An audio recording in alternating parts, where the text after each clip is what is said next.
नमस्कार मित्रांनो. आजचा हा जो व्हिडिओ आहे, हा व्हिडिओ अशा पेशंटसाठी बनवला आहे जे पेशंट नुकतंच ज्यांचं बीपीचा आजारपण डायग्नोज झाला आहे, ज्याला आपण हायपरटेन्शन म्हणतो.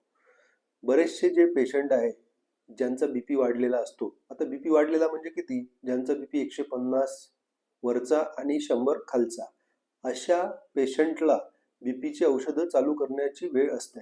पण हे लोक आपल्याला बीपीची गोळी सुरू केल्यानंतर बीपीच्या गोळीची सवय लागेल या भीतीमुळे हे बीपीचं औषध सुरू करत नाही.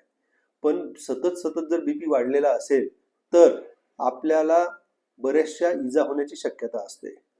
उदाहरणार्थ, बीपी जास्त असल्यामुळे कधी कधी आपल्याला ब्रेन स्ट्रोक येण्याची शक्यता असते, हृदयविकाराचा झटका येण्याची शक्यता असते, किडनीवर त्याचा दुष्परिणाम होतो.